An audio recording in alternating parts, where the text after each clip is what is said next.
it's Milo. I consider myself an organizer and a scholar of social justice. Oh God. So, thinking and writing about the prison and police state that I live in. I was unaware that Milo was living in North Korea until now. What has been really interesting for me to see is that even though there are a lot of people who are voicing that they see an issue with the police in the United States, there are still a lot of calls for reformist solutions, shall we say, that still keep the police force and criminal justice in place. That's what Reformation does. It tends to keep the structure but reform it. That's what Reformation is. I've listened to so many people acknowledge that policing in the United States constitutes systemic racism, but then propose solutions that recreate the same violent systems. That's not what Reformationists are arguing. They don't want to replace one system with the same system. They want to reform the current system. That's their entire point. We are collectively so used to policing in prisons that we are caught up on the assumption that having these systems in place is necessary for a society to function. I mean, they do have a point. Where else would you like us to send people like Ted Bundy? A remote campsite in the Himalayas? A deserted island? Or hell, we should just give them a holiday home in the Alps and be done with it. You, of course, would have to position people around said area to ensure the dangerous criminal did not escape. But that sounds like something we already have. What's it called? Oh yeah, prison. I know that there's a lot of people who are voicing their opinions on this right now that you could be listening to, but I want to offer a brief argument about really what convinced me to become an abolitionist.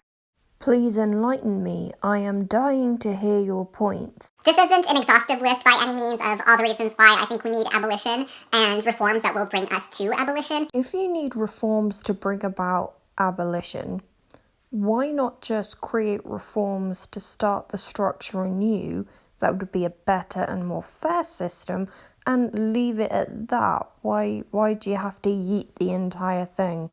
Policing has always disproportionately targeted people of color and protected white property owners. That's nothing new. That is the function of the system. There is no way to reform the police system in the US because it is doing exactly what it was designed to do. I wholeheartedly disagree with the fact that we can never change policing systems in the US and the UK. They can be changed. There can be training that can be done. There can be systems put in place to ensure the justice and equality for all. Getting rid of the system causes more problems than it actually solves. For example, where are we going to put all of these criminals that have committed heinous crimes over and over again? How are we going to detain those people? Or are you suggesting a separate prison for those people like Ted Bundy and Charles Manson? But creating a separate prison structure for those types of criminals isn't actually abolition, it's just another reform. So I don't understand. I think that the current conversation about abolishing the police is lacking in a lot of ways because we can't talk about abolishing the police without also explicitly talking about abolishing prisons. If we abolish the police, how are we supposed to enforce the laws that are created to protect the people? And yes, in the UK and the US, there are laws that aren't exactly clear, there are laws that have loopholes, there are laws that can be dismissed and manipulated to serve certain people but not others.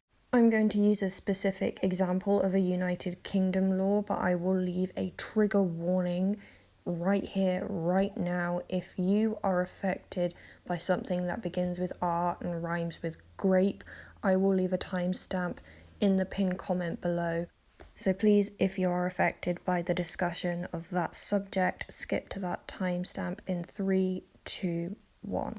There is an act in the United Kingdom that starts with R and rhymes with grape, the R Act, and it actually only applies if one has been penetrated by a certain biologically male body part, if you get my drift. This means that a woman, according to the law in the United Kingdom, cannot R a man if he's intoxicated or if she pressures him into it. It cannot be considered R because he has not been penetrated by that specific biologically male body part. It can only be considered SA, and if the woman uses an fun adult toy in order to commit the act, then that is also classed as SA, as it's a foreign object. If you have skipped to this timestamp, I basically explained that in the United Kingdom there is a law that applies to certain people but not others. But that doesn't mean we should completely get rid of that law. It means we need to reform it. And the same goes for the police. There are, in the UK and the US, however well enforced they are, laws that protect, for example, LGBT people. And if there are no police and a hate crime against an LGBT person occurs, who are we supposed to report it to? Surely we should put pressure on reforms to have proper training and due diligence for the people that the police force is hiring to ensure that they are in fact employing people who do their jobs and do enforce these laws, rather than get rid of the police completely. So we also have to acknowledge that prisons are not necessary. They cause additional harm to communities and they don't rehabilitate people or keep communities safe. Yes, and as a student of psychology, as a graduate, someone who wants to go on to become a psychologist, this is why I want to see more rehabilitation programs being implemented within prisons. Because as they state in this video, and yes, I did go to their about page to double check, and they definitely do go by they, them pronouns, that a lot of people who get out of prison reoffend, and they aren't wrong whatsoever.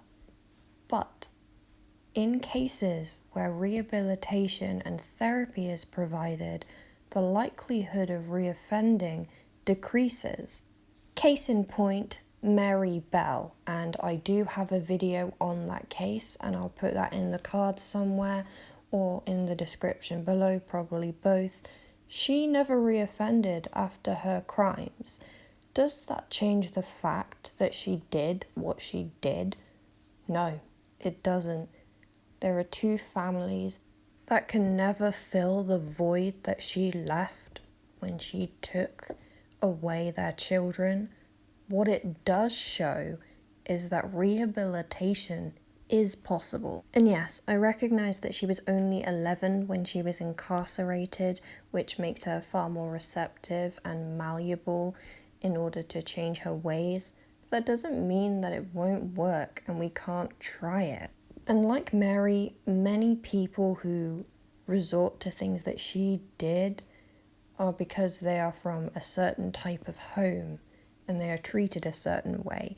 Not to say that every single person who experiences the same or similar childhoods will go on to do this, because studies into people who have those particular backgrounds and linking it with the likelihood of criminality are already flawed because they're only studying people who have already offended. But if we do have a person who's from that kind of background, someone who's in trouble, someone who may be dependent on certain substances, if we can get them to a place where they can be rehabilitated, they can go through therapy, they can realise their wrongdoings and be taken out of a toxic situation, that's ideal. Obviously, some people are just too far gone. Case in point, Ted Bundy again. And hey, this might sound like a wishy-washy dream of mine, but Milo said themselves that this video is an imaginary ideal that they have. So if they can have their imaginary ideal, I can have mine, okay? A survivor of violence may feel better knowing that their attacker is incarcerated, but I can only imagine the trauma of having to sit through a trial and hear your attacker claim no wrongdoing. This is a very valid point that they make. If you actually want to see a portrayal of a real life case and trial and you have access to the UK Netflix, I would highly recommend watching the 3-part series called 3 Girls. It's a really well done series and shows the reality of how grilling and hard victim testimony can be. And I don't think abolishing the police in prisons actually does anything for that. I think we should be more considerate and work on ways that we can relieve victims of their burden, providing further support for victims and survivors alike. Carceral feminism is also hypocritical because it mostly ignores violence perpetrated in prisons against incarcerated people, which is an issue that really greatly affects queer people who are incarcerated. Another valid point. which is why I believe that incarcerated individuals should be made to feel safe while being in prison. This would go alongside my rehabilitation and therapy points, creating safe areas where they can talk about what's going on, not only what happened in the past, but what is currently happening in prison if something is happening to them, which again could be aided by employers looking carefully at the people they decide to hire within prisons and train them to deal with these situations correctly and look out for signs of this behaviour to protect the incarcerated individual. Because I believe communities can be made safer with solutions that do prevent crime, like funding public health and education. I believe that sexual and other forms of violence can be prevented through restorative justice approaches that help people who have caused harm to see the harm that they have caused and to change their behaviors. Yes, I agree with this funding, but I don't believe in community-based alternatives to prison and policing, because you have communities which are made up of human beings who are subjective and not objective, which is a problem we are currently having in the justice system, which is why we need to reform that justice system. But imagine not only having a judge, jury, and a police force, but imagine for a second, for one reason or another, you commit a crime and it's up to your community to solve the issue, which includes your friends and your family members, but also your peers, your schoolmates, people who you don't get on with, people who you might hate, people who might hate you. How divided that issue could become really quickly. Milo goes on to talk about different community measures and funding and other sources that sound really, really great. However, the practicality of it isn't so great. Because if you shut down the police force and you abolish the prisons, you're going to have a lot of unemployed, pissed off people. Do you really think they're going to want to turn around and be part of a happy community? This is a massive hypothetical hyperbole on my behalf, but I can't help but feel that if we turn to community policing and community methods of dealing with crime, we would end up back to the Salem witch trials. And if we were to remove the idea of policing and the police, does that mean we have to get rid of the idea of trials? Do we have to get rid of any aspect that has come along with the justice system? How do we deal with reporting crime? How do we deal with that aspect? Because it's all well and good talking about the solutions, but how we actually get to getting to the solution is something I'm missing. And adding on to that, is community policing even the right term if we're trying to avoid policing full stop? It also works on the presumption that communities are automatically tightly knit and would be willing to intervene and help others in a way that would be beneficial for the rest of the community, because it's not the 1950s anymore. People don't just leave their doors unlocked and children don't just play in the streets. We're a tech-based generation, which in some ways is great. In other ways it means we're more isolated and we may lose touch with our communities in person. The way that society works now is highly individualized, and so a collective-based justice system or policing, if that's the right word, may not even work today. But as I mentioned before, and as Milo states themselves, this is just an idealized imaginary world. So here's my idealized imaginary solutions. Number one, police need to be vetted thoroughly. They need to have regular supervision and regular evaluation. This would ensure that they're not discriminating, this would ensure that they're doing their job correctly and reacting to situations in a proportionate manner. They should make themselves available to confide in or be reported to by an incarcerated person should they be attacked by another prisoner or by a guard, in which case they should have full whistleblower protection. Prisoners should have full access to therapy and rehabilitation programs, as well as programs that will help them after their time being incarcerated. For example, work opportunities or work mentorship. Police officers should be able to have body cams or helmet cams on at all time.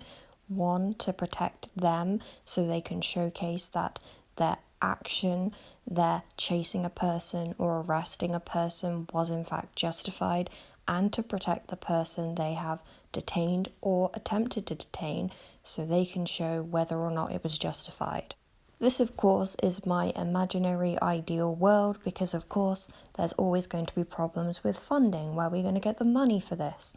But I think reform, or taking those steps to reform, is much more productive than getting rid of it completely and causing even more problems within communities who may become divided, within employers or employees having no jobs or no staff or no reason to have staff anymore. I agreed on a few points, but a lot of them just missed me. What do you guys think? Do you think that completely abolishing prisons and the police force is a good idea?